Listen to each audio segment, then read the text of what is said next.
know if they can hear us. Oh, I don't know. Maybe not. What'd they say? Nothing. All right, hold on. Oh no! Look, we're here. What up? All right, cool. Hold on.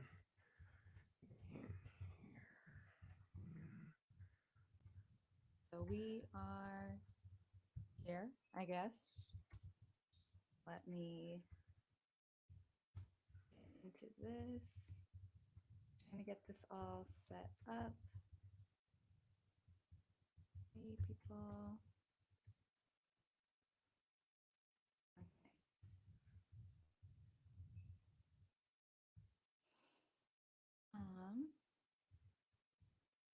Finishing touches on getting this all started. What's up, guys? Sorry, I'm currently talking with JD and Heidi. Um, and I'm getting the stream shared. If you guys are in here right now, I appreciate you. Share it out because we're trying to get some people in here to actually see this and hear what they have to say.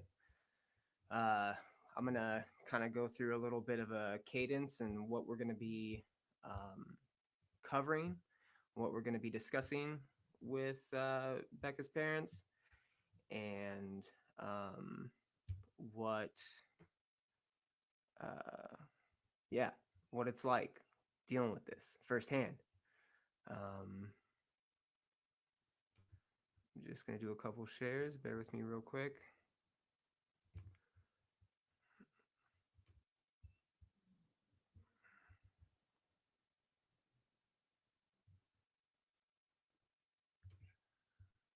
They said they're frozen, so they're rebooting. Okay.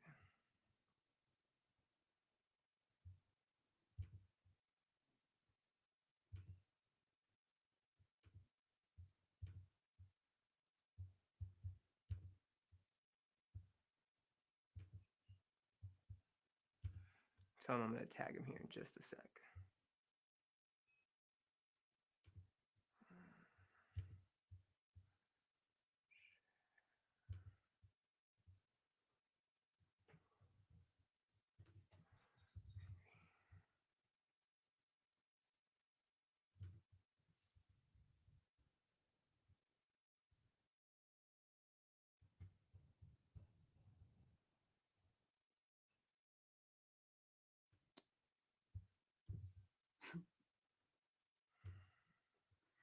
How are all of y'all's day? Thank you for joining so far. We have Katie, Maria, Sam, your sister.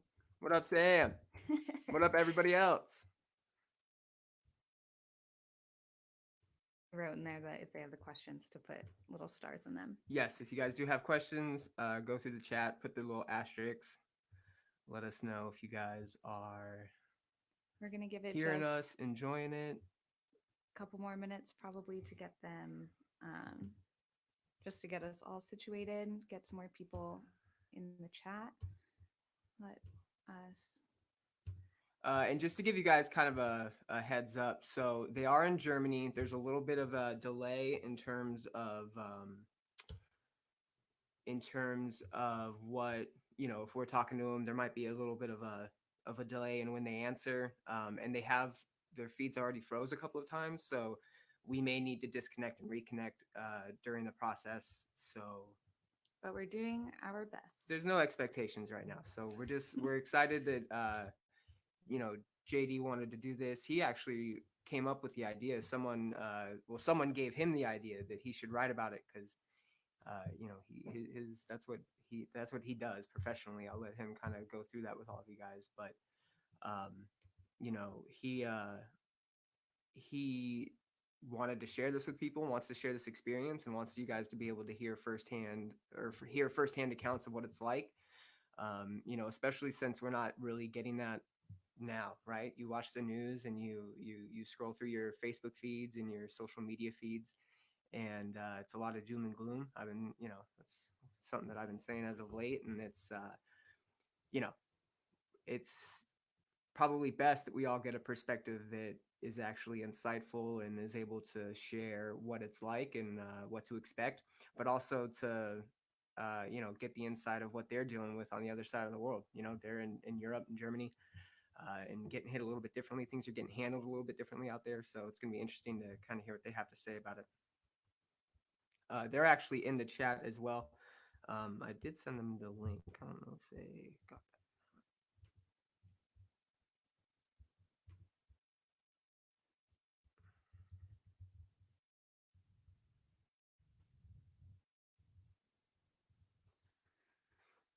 For the sake of them, not having to talk for too long, we're going to keep this to probably about a half hour, 45 minutes, but we're also going to give them whatever time they need to go through with it and answer your guys' questions. So really giving them the floor, but I wanted to kind of set the cadence with you guys and what to expect. So I'm going to get them added here in just a second. Once they do come in, I'm going to have them introduce themselves, kind of give them or give you guys a little bit of insight into who they are and what they do, and then we'll take it from there. Cool. Sounds good. You want to call them in? Cool. Yep. All right. Hi, Dad. Hi, Heidi. Hi. Hello. How there. are you? How are you? Good. Good to see you. How you guys doing? All right.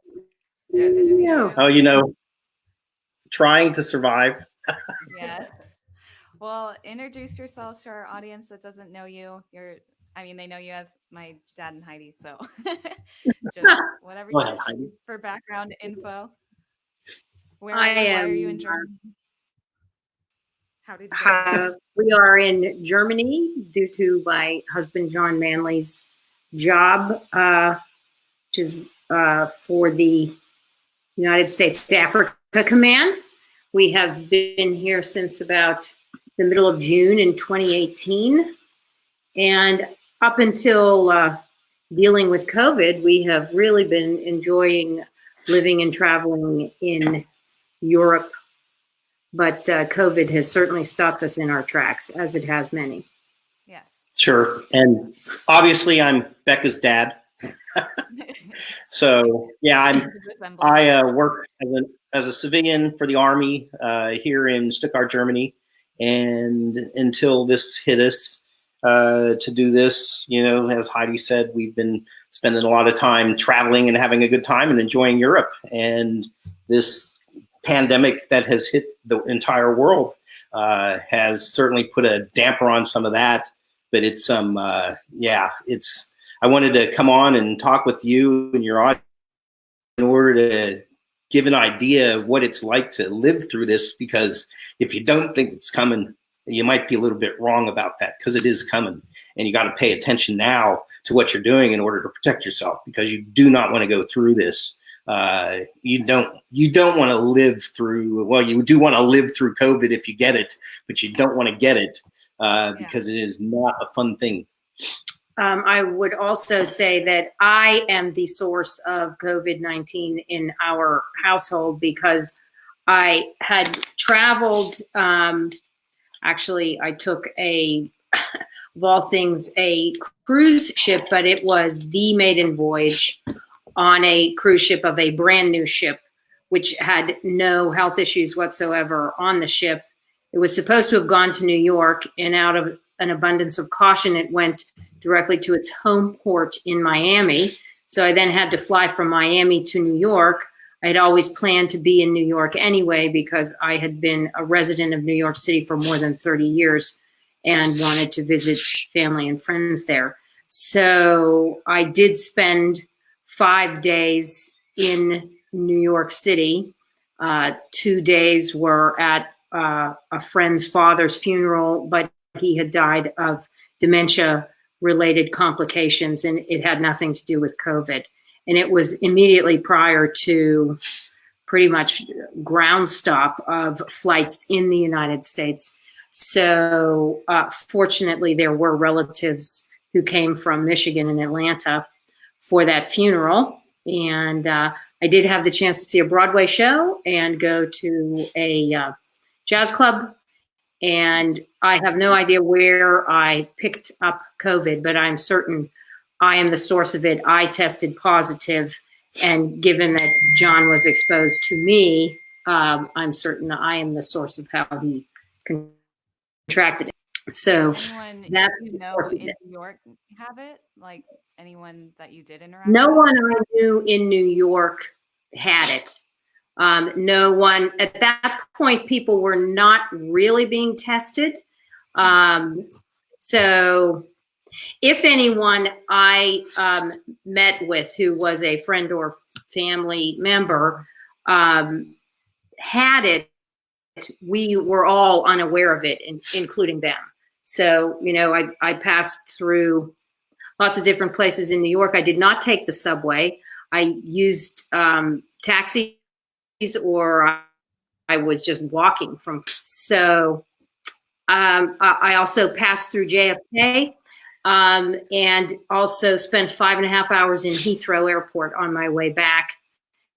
And who knows happening in the Heathrow Lounge before I boarded the plane that came back to Stuttgart. But yeah, so go ahead. Oh, I was going to ask what like the first symptom was, or the first little indicator that you did get it. Did you start feeling sick once you got back to Germany, and how soon after? I arrived Thursday, March 12th in the evening, and I started feeling ill Saturday, March 14th. I would say the first signs of illness were a fever and headache, chills, body ache. I lost my sense of taste and smell for at least 10 days. I had a fever for more than 2 weeks. I have never, in the 60 on this planet, I have never been this ill in my entire life, nor have I felt like, well, you know, I might not wake up tomorrow morning. I am not given to exaggeration. That is the God's honest truth. 10 days ago on Saturday night, I wasn't sure that I was going to wake up the next morning. It's awful. And I am normally in excellent health. I have been blessed with excellent health. So to be taken down by this, it has nothing to do with any pre-existing condition. I was in excellent health. But that's the thing too is, oh, go ahead. Go ahead. I was just gonna, we had somebody ask if anybody you know now in New York that is also positive. Sure. I do. I know some people that have been positive. I just learned about them over the last couple of days. Luckily, most people that we know are social distancing. They're doing the right things and staying away from people and paying attention to what's going on. It's been very hard. People that are there in New York. But yeah, we do know some people, friends of friends have died of it. There are some, you know, we have been involved in the acting community, among other things, and there have been some actors who have passed away that have acted with friends of ours who are also actors. But yeah, and it's here in Stuttgart. I'm in the command that I'm at. We from the command that I'm in decided early on to social distance, to do our meetings via video teleconference or telephone from our own offices. We stopped meeting as groups right at the beginning of March and took this. And luckily, there have only been about 6 or 7 in the command that I'm in who have come out positive. However, in the greater Stuttgart area for the Department of Defense, this is the largest concentration of military people in the entire Department of Defense, whether they're military, civilian, family members, contractors. This is sort of the epicenter for military people that have tested. Now that's changing, you know, things like with the chip, some other things. But it's interesting because in right. Italy, unit in Italy that was an army command, and Italy completely shut down. As you know, it's horrible in Italy, and the death toll is staggering. And the base that's closest was at the epicenter of where all the deaths were starting, the northern Italian region, Lombardy, Milan, Venice, that area. But they've had very, very, very few military people because they locked them down right away. And then the Italian government certainly locked everybody down. People thought, oh, that's an overreaction. You know, that's an overreaction to do these kinds of things. It is not an overreaction at all. Yeah, but I hope that answers the question about whether we know people in Stuttgart or in New York. Heidi, anybody that you were in contact with while you were out there prior to coming back, or no? No, I think she said there is one person who I had met up with. She's my friend of many years, and right after I returned to Stuttgart, she and I had gone to a jazz club together, and the next couple of days after that, she had a fever of about 102, and she still has a bad cough. The one thing that I did not have was serious respiratory involvement. There was slight respiratory involvement for me. And the other thing that was extremely debilitating is I was nauseous. I couldn't eat for about 2 weeks. Anything I ate, and any medication I took, which was just aspirin, I couldn't keep down. I kept throwing up. It was debilitating. And that's the thing about, you know, people will look at COVID symptoms, and there's a plethora of information about what the symptoms are for this. But you don't actually maybe exhibit all of the symptoms, or it comes in a variation. Like my variation is a little bit different than Heidi's. But we didn't get her tested, even though we suspected that it was COVID because of the loss of taste and loss of smell. But the testing protocols here in Stuttgart with the military community were a little bit different. They were, you have to show a fever, a cough, and respiratory issues in order to be tested. And because of the testing, you know, is limited, and so we had to deal with that. So we waited 2 weeks to have Heidi tested. And I did it mainly because I thought it would be important to get her tested, because the work schedules that we were on would have had me going back into the office. And while I wasn't necessarily showing signs that I was sick, I was starting to get there. There were days that would come on, you know, where it's like you're punched in the face in fatigue and doing that. But the reason I decided to see if we could get her tested was I read about actually Sean Payton, the coach of the New Orleans Saints, because he had tested positive, and his symptoms said that he didn't have cough or respiratory issues. He had a fever, and it kind of tracked with what Heidi had. And it was like, we should get tested just to see where that is. And he had lost his sense of taste. Right, and he lost his sense of taste. And so we got her tested, and they wouldn't test me because they just presume that I'm positive because I'm close and because of the exposure. And sure enough, you know, we tested a week ago on Tuesday, actually, Tuesday, got the results back on Thursday. And then I started showing signs, fever. I finally started showing a fever, which was the way it was on Friday. So I've had a fever for 6 days now, and just tired, fatigue, extreme fatigue, and that kind of stuff. So Heidi, are you having any like lingering symptoms now that you're further along and seemingly getting better? It's mainly the fatigue and the exhaustion. I have a little more energy now than I did, but normally I would be a very active person. And I love to cook. I was not able to cook anything for more than a month because I was so sick I couldn't stand up in the kitchen. I chose to self-quarantine when I came back from New York. So fortunately, no one else was exposed to it except, unfortunately, John, because he lives with me. So there was no avoiding it. I did not, go out and drive around or anything. For one thing, it was prudent to stay at home, and for another thing, I was so sick I couldn't have gone out anyway. So, Yeah. the lingering thing is coming back and getting a normal level of energy is a hard road. Mm-hmm. And then, Dad, you think you're how far behind Heidi on the curve of symptoms? I keep trying to do the math. Sorry.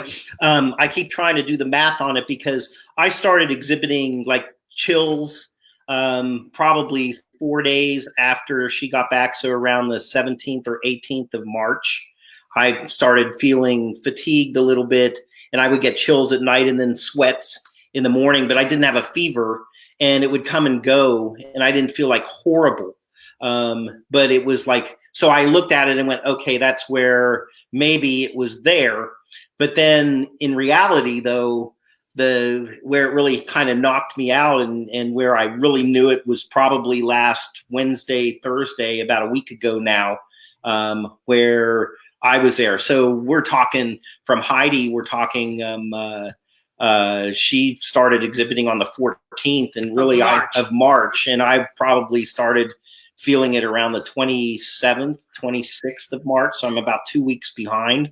Yeah. And watching her and having been with her through all of it, and, and having, at the apex for her where we're having end of life conversations. What do you do? This is what to do with my ashes. Yeah. If I don't wake up, this is what I'd like you to do with my ashes. And you don't ever want to have those conversations, but you have to have those conversations. And it's there because you don't know. Go ahead. Continue. No. Continue. Yeah. Yeah. So you just don't know. You have these conversations, and that just puts this emotional strain in addition to the physical ailments, the physicalness of like just dealing with a fever. It's a fever like you've never really felt. I mean, we've all had the flu. We've all had a cold. We've all been sick at one point or another, some very sick, and dealing with that. But it's just a completely different animal. I think what it is the cumulative effect, in that I had a fever for more than 2 weeks. I might have had a fever for 3 days twice in my life, but to have the cumulative effect of a fever somewhere between 2+ for 2 weeks, it's just debilitating. The other thing that it does is it robs you of your ability to concentrate or think or focus. Like your mind is a blur, and it's not drug related whatsoever. The only thing I took when I could keep it down was acetaminophen or Theraflu. So it has nothing to do with a drug-induced haze. It is a cumulative effect of a fever-induced haze, really. I've never experienced that before. Yeah, that's scary. That doesn't sound, I don't know, good at all. But, I mean, that's honestly one of the main reasons, that I think this is important to have you guys on. And this is, I know your whole purpose for doing it is to make this feel real for people. And obviously it's real for us because you guys have it, right? But for the people, in the chat, we got a couple people that are sick, a couple people that, are potentially even concerned if they have it or not. And then once you have it, it's a whole new stage of concern because you really don't know, like you guys said, where it's going to go. Yeah. I'm sure you were talking about a cumulative effect of how it feels on your body, but I'm sure there's that mental anguish that goes along with it too, just makes it even worse. I mean, I'm not experiencing any physical symptoms of being sick, but I know my anxiety is like out the wazoo. And that just takes a bigger toll on your immune system as it is being anxious, having that additional stress. Are you guys able to how are the coping methods? I know you guys said you went through all the streaming services and have seen every show. So how are you guys at least getting yourselves comfortable and enjoying it while you have it, I guess? Yeah, well, I mean, because as I said, you can't because you're robbed of your ability to concentrate or really read anything. You just end up watching endless movies or basically we vacillate between the news, movies, and a few television shows. Just to also take your mind off the fact that you've never been this ill in your life. I'll be right back. Sorry. It's debilitating in that way.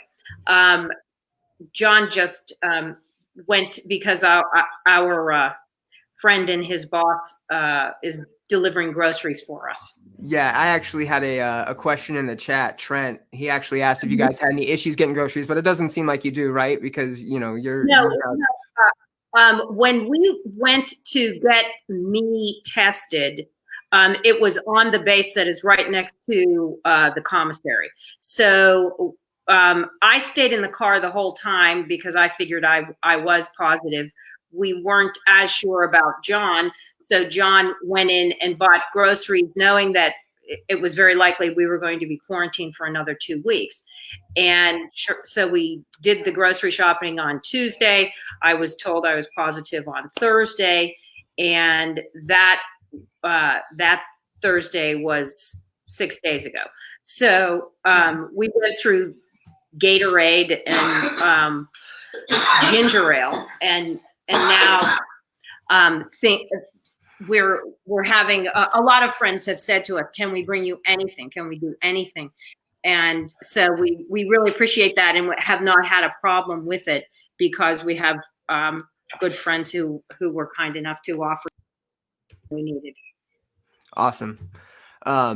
I just reset the feed, guys, so you guys should come back on. It looks like we're actually having some issues, so I'm going to kick you guys out real quick and then invite you guys back in. So just bear with me. Check the other. Let's see. I'm going to have them exit the stream. Okay.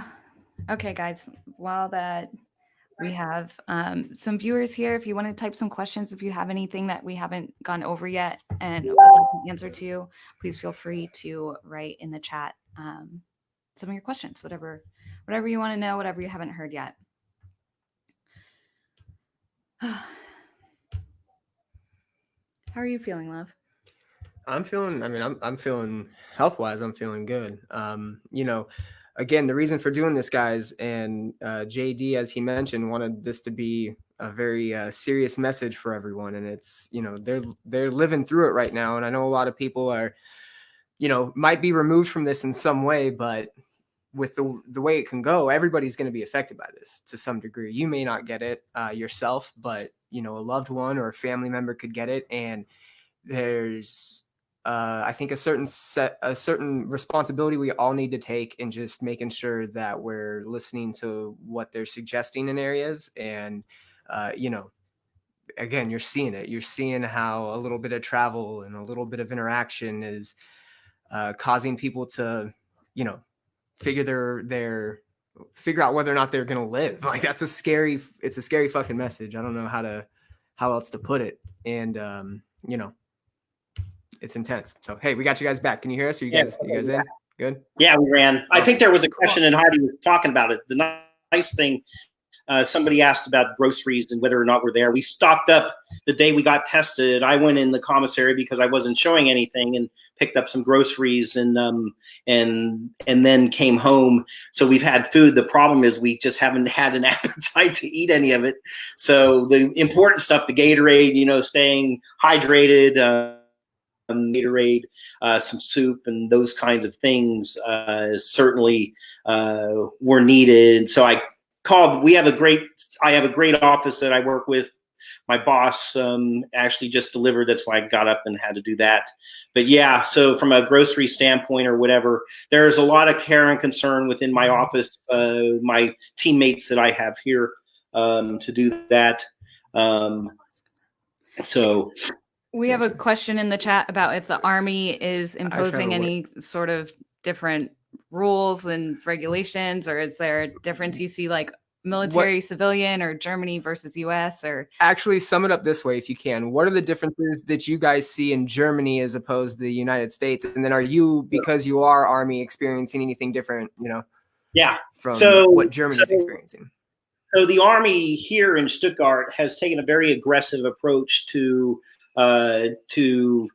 to taking this on and isolating and changing hours of operation for things and splitting up in teams, if you will, where people can go shopping for 3 days every 2 weeks. You're on a red, white, or blue team, and trying to keep those kinds of things done. So so there are some rules that have changed and doing that. Germany is very, very strict about what they do. The rules, and we apply all of the rules of Germany to what we have to deal with. And that includes you cannot gather in groups larger than 2. You can't have anybody more than 2. That includes in a house, privately. Unless it's a family. Unless it's a family. But if you're out on the street, you can face fines of about $1,100 up to $25,000 that will restrict those kind of things. It turns out Stuttgart, in the state we're in, Baden-Württemberg, is one of the epicenters for all of Germany for this. There are tens of thousands of cases here, almost a fifth of the deaths in Germany. And luckily, if you've watched any of the stats, Germany has had sort of a low death rate relative to many other places.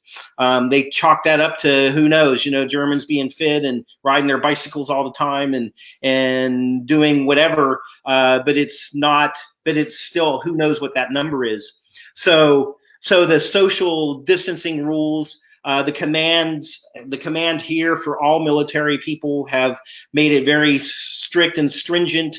If you are found violating rules, like for us, for being quarantined, if we try to get on the base to go shopping, just because we want to get out or we're driving around, and they find that, they could literally kick me out of my job, send me home back to the States. They can bar me from the base. They are, but other people like that too. If you're in isolation or quarantine, and there are different things, the presumed, contact exposure, but you're not showing symptoms. Those kinds of people. There's hundreds of people that are here in the military community that are dealing with that.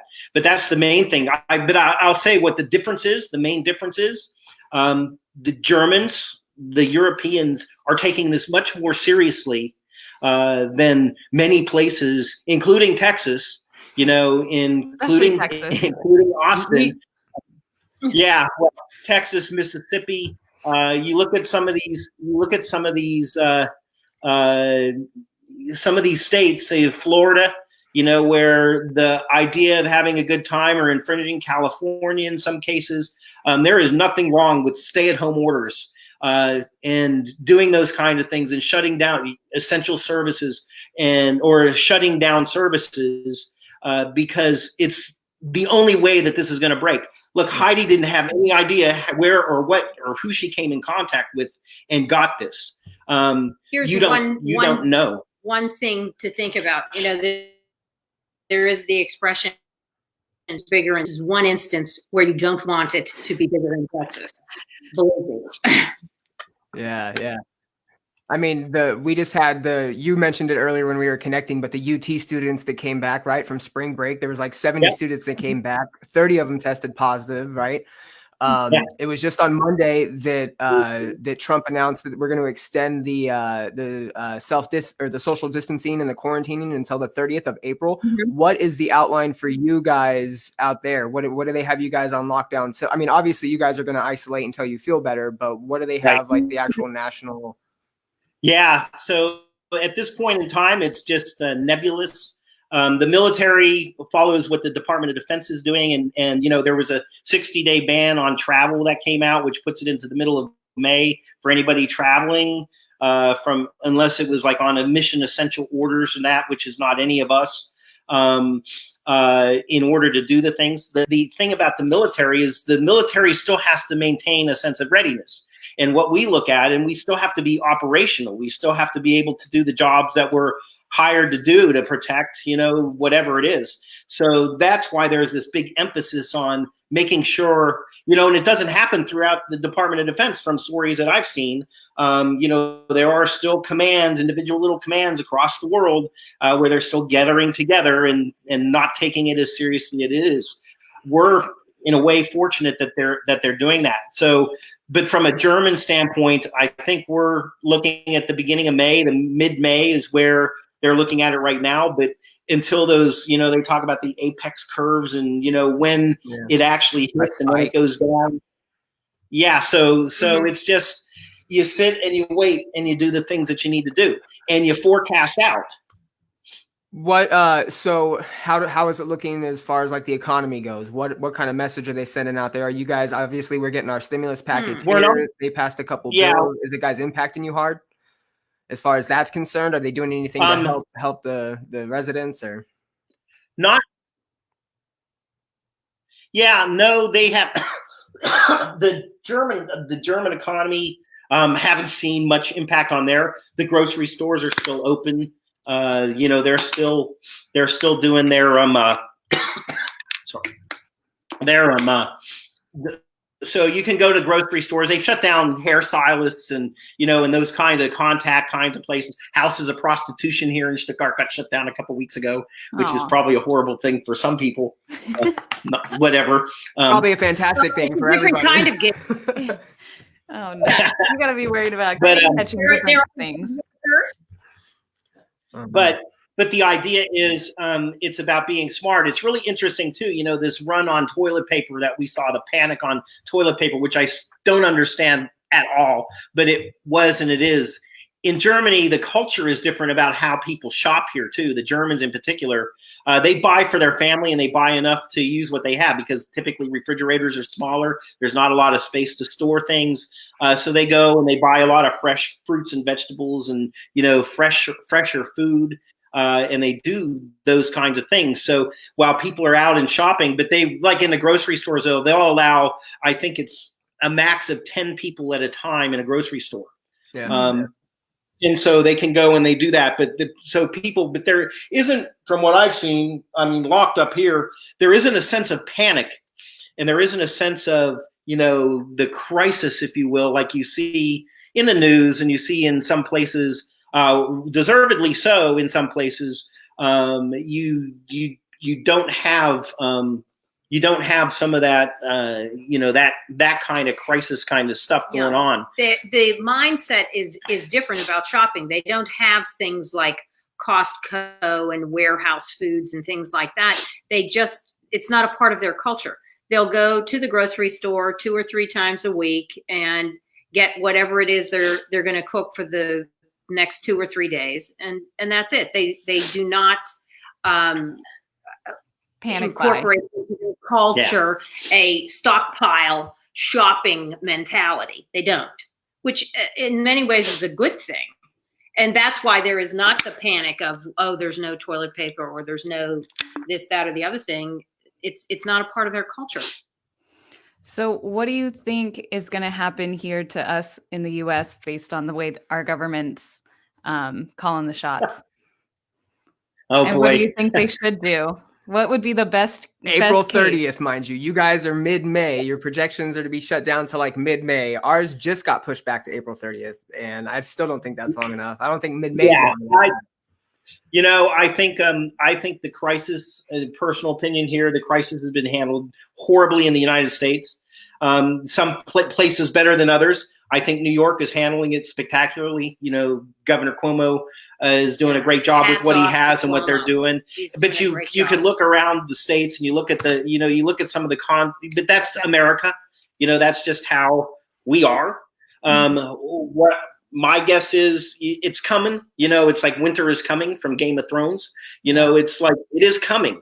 If that's the message, I think if any message that's there is it's coming, and the only way it's not going to get you is for you to do and practice the kinds of things that are being talked about, whether or not the governor says you need to do it, whether or not your whoever, your local city, whoever it is. There is enough evidence and enough statistics on this right now and if you look at the kinds of things that we are well past, trying to control this. It's going to run its course, and what's going to happen is it's just going to run through.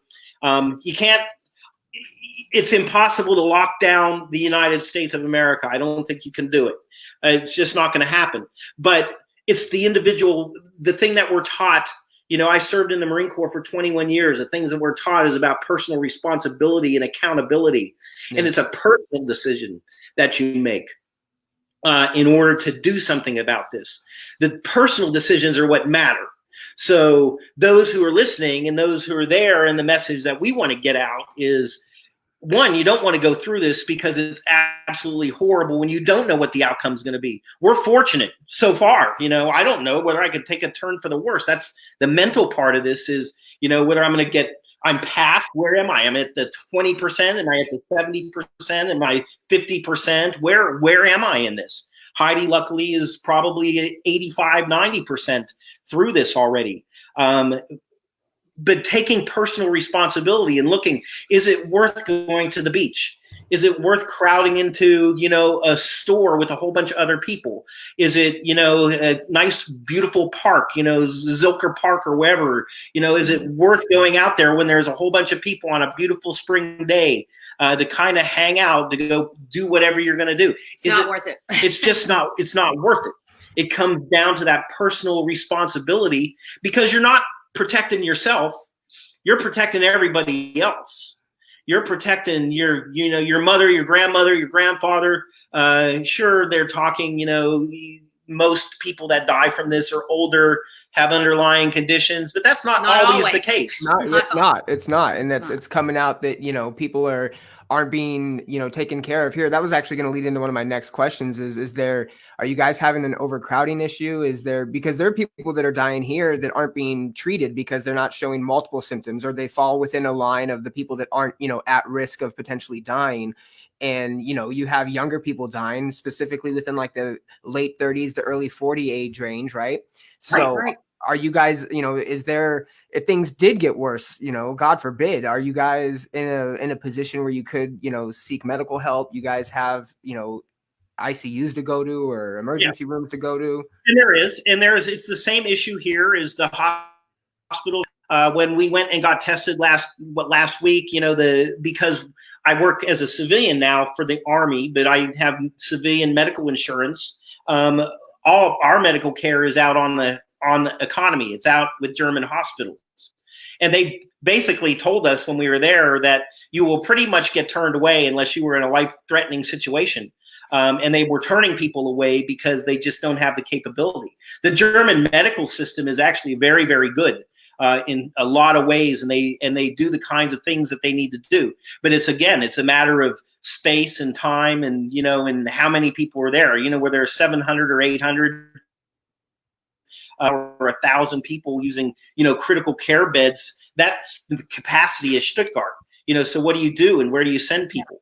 And that's where part of the fear is too, is, you know, when you start looking at it, and, you know, the advice to me was, well, if you start feeling, you know, breathing issues, and you don't have, you know, your breathing issues become something, then you need to call the 911 number here and get to the hospital. But you don't know what's going to be there or when that is, and trying to make that decision, and, you know, without being there. So, one thing I would say as far as looking forward and any informed decision-making process, follow the science first. You know, I sincerely believe in what Dr. Anthony Fauci has to say, and other noted immunologists and epidemic specialists, virologists, people who have spent their life studying these things. And I believe we must be led by the science first, and everything else will fall in line afterwards. Because if we're not led by the science, then more people will die. That's just it. Are you guys getting a lot of like fear mongering on the media out there? How is it being positioned media wise? Because I know that's a big issue out here. People are still going back and forth. It's the Democrats, the Republicans, yada, yada. Like there's a lot of misinformation being put out there. How's the media handling it out there?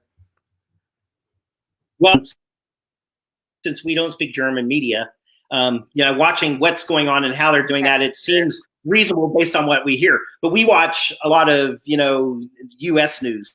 MSNBC, CNN. CNN, some Fox, because you kind of look at it and you look You at have to look where at the spectrum. where the spectrum is and what's being You gotta recorded. cross them.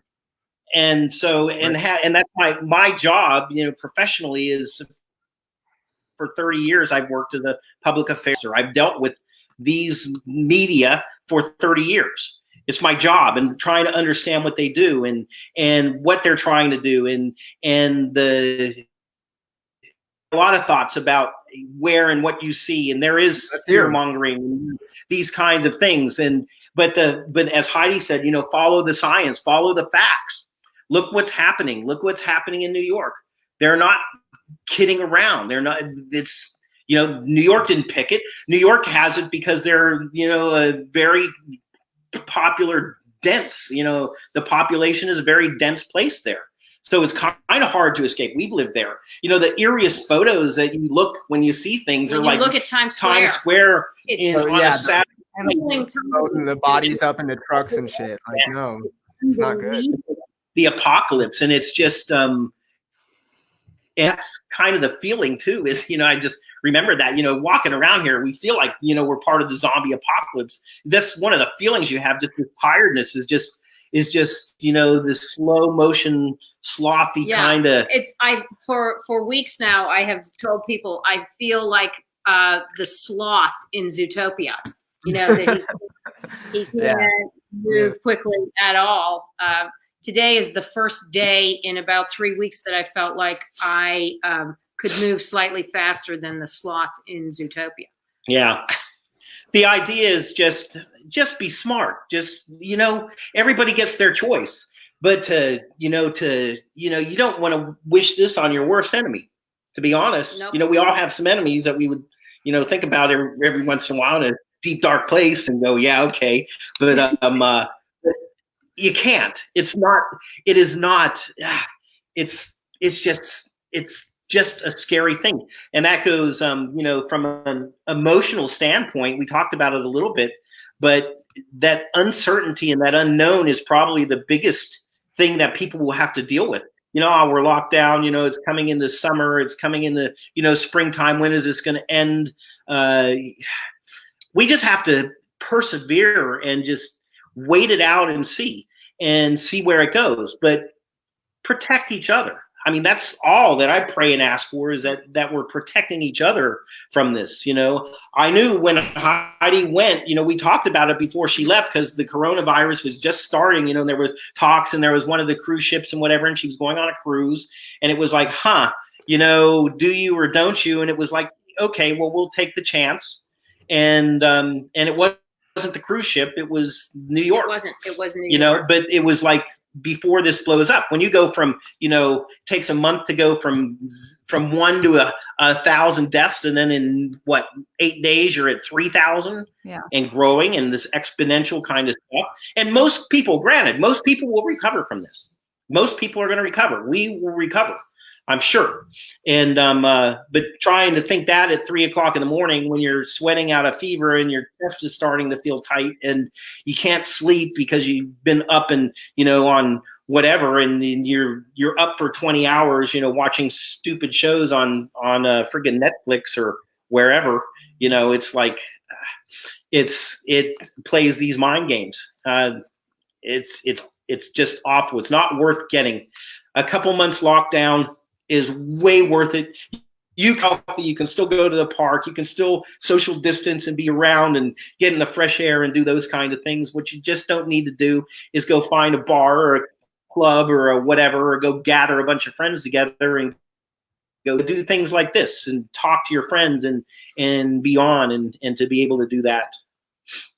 Take care of each other. Right. Yeah. Yeah. No, it's scary. We love you guys, and it's it hits home for us, and it's Obviously. doing this is it's nice because people get to hear about it and get to experience that. But listening to you say it is hitting me and her a little bit differently, I think, because it's just it is very real, and I think that for this reason specifically, but for your loved ones, like, it's not worth going and doing all this nonsense just for the sake of, you know, thinking it's not going to happen. Like, it is very Right. real, and it's going to end up being real for everybody. I think everybody's going to be affected by it, and to a degree, if they haven't already. Yeah, I agree with you. And that's the thing. And it's going to affect somebody one way or another. I think everybody in this country will be, even in the states that have, you know, you watch the maps and that kind of stuff, and people don't do that. And I think there's a lot of political irresponsibility going on in a lot of different ways and a lot of different areas. And again, it just goes, okay, so politically there are bad decisions being made. But politically, there are bad decisions being made every day on a lot of different topics across the spectrum. You know, this isn't a Republican, a Democrat thing. This is a bad decisions being made by people that are trying maybe to do the right thing and to think about the right thing, but they're not. What they're doing is they're looking at things like, is the economy worth it? You know, we took a bath stock wise. You know, when the stock market crashed, we took a huge hit. Yeah. But is it worth it to weigh me down for a while? Yes, because the economy will come back. Life won't. Yes. You know, that's the And thing. Exactly. So Exactly. money doesn't matter. You know, money ultimately does not matter. It's what you're talking about, and why I love being able to do this and see you guys, and that you guys are doing this and providing this service, because we are able to see you and talk to you, and to, you know, the last thing a dad wants to do is provide a lack of hope. You know, sometimes I'm there, and that's kind of the hardest thing is, you know, dads are supposed to be strong and whatever. And I was a Marine and, you know, did all these things and I do all this stuff, and it's not all, but connecting and being able to connect even in isolation and in quarantine makes way more difference than sitting here and stewing about it and ruining that, you know, whether it's the president or whether it's Nancy Pelosi or whether it's whoever, who cares? Be led At the by end, the it doesn't science. matter. Be led by the science, not the politics. Use common sense, and just be careful and look out for yourself and your loved ones. Because at the end of the day, that's all we have. We don't have politics, but we do have family, and we do have science. We must be led by the facts of science. Can't thank you guys enough, and we love you guys. It's getting deep. Everybody in the chat room supports you guys, and thank you for doing this. And yeah, everyone needs to hear this. I'm gonna try to get whatever I can to get people to hear that, because I mean, I think again, it's necessary. Yeah. We love you guys. We're happy to do it, and just stay strong, be smart, stay strong. That goes for everybody. Yeah, everybody, you guys too, Yeah, and absolutely. anybody that you're sharing. Whatever it is, and I know it can be hard sometimes to be the ones that say, you know what, I am going to do this. I'm going to play by the rules that I know are smart. You know, sometimes you don't want to do it, and sometimes it's not there, and somebody's going to make an arbitrary decision that says, oh yeah, everything's opened up again. Think about it. You know, this is teaching me that, you know, I'm a very social person. I pretty much am at a point where I don't want to socialize anywhere anymore. You know, and that's going to be hard to do. You know, it's like, what is it? You know, now that we probably are immune to it once we get through this. That's the good news. You know, that's the good news. You end up on the other side immune to it. And we'll look. But getting to the other side is a long, hard road. And we'll look for studies here and to see if, you know, they can take our blood and figure out, you know, whether there's something in there and do part of the study to make it better for others. It will be better to wait the 6 or 8 months or a year to get the vaccine going and have a vaccine for this than to worry about, you know, to take some, you know, a moment of self-gratification that will lay you out for 2 weeks or 3 weeks on a couch. And if that's the worst of it, okay, you're laid out for 2 or 3 weeks on a couch. Yeah, but then you might just be laid out. So. Yeah, that may not be the worst. Yeah. And I think the uncertainty, and, you know, everyone talks about uncertain times. Yeah. We love you guys. We're going to let you guys go, let you guys get some rest. Thank you guys again for doing this. We love you. Is there any last word other than what you said? Yeah, any final thoughts? Not last words, but final thoughts. Yeah, not last words. You can't have those for a long time. And take care of one another. And we love you. We love all of you who are out there listening, and just stay strong. You know, that's all we can do. We're in it together. Yep. Together. We love you guys. Thank you. Love you. Bye. Bye. Bye. Thanks, Have a- everybody. Bye. You need to, I think, just call him. Tell him you love him.